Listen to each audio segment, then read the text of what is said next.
ایک گاؤں میں سلیم نام کا ایک نوجوان رہتا تھا۔ وہ بہت غریب تھا اور ہمیشہ اپنی غربت کا رونا روتا رہتا تھا۔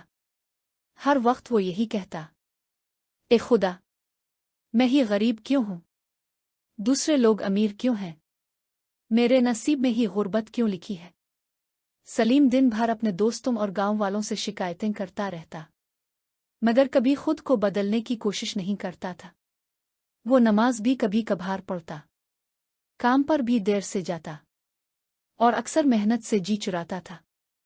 ایک دن گاؤں میں ایک دانا بزرگ آئے۔ لوگ اپنی مشکلات لے کر ان کے پاس جا رہے تھے۔ سلیم بھی ان کے پاس پہنچ گیا۔ اس نے کہا، بابا جی، میں بہت غریب ہوں، مجھے بتائیں کہ میں ہی کیوں غریب ہوں؟ بزرگ نے مسکرا کر کہا، کل صبح سورج نکلنے سے پہلے میرے پاس آنا، میں تمہیں جواب دوں گا۔ اگلے دن بزرگ سورج نکلنے سے پہلے اس کا انتظار کرتے رہے، لیکن سلیم سویا رہا۔ جب سورج کافی اوپر آ گیا تو سلیم ہانپتا ہوا پہنچا اور بولا، معاف کریں بابا جی، نیند نہیں کھلی۔ بزرگ نے کچھ نہ کہا اور اسے اپنے ساتھ لے گئے۔ راستے میں انہوں نے ایک کسان کو دیکھا جو صبح سویرے کھیت میں کام کر رہا تھا۔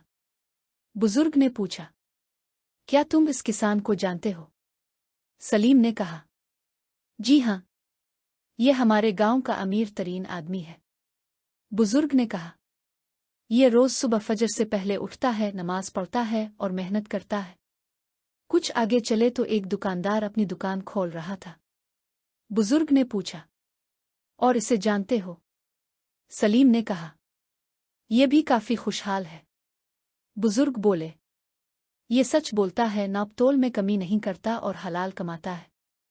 پھر بزرگ سلیم کی طرف متوجہ ہوئے اور کہا، بیٹا، غربت صرف پیسوں کی کمی کا نام نہیں، بلکہ عادتوں کی کمی کا نام ہے۔ جو شخص سستی کرے، نماز میں کوتاہی کرے، جھوٹ بولے اور محنت سے بھاگے، وہ آہستہ آہستہ غریب ہو جاتا ہے۔ سلیم کی آنکھوں میں آنسو آ گئے۔ اسے اپنی غلطیاں سمجھ آ گئی تھیں۔ اس دن کے بعد اس نے وقت پر اٹھنا شروع کیا، نماز کی پابندی کی اور دل لگا کر محنت کرنے لگا۔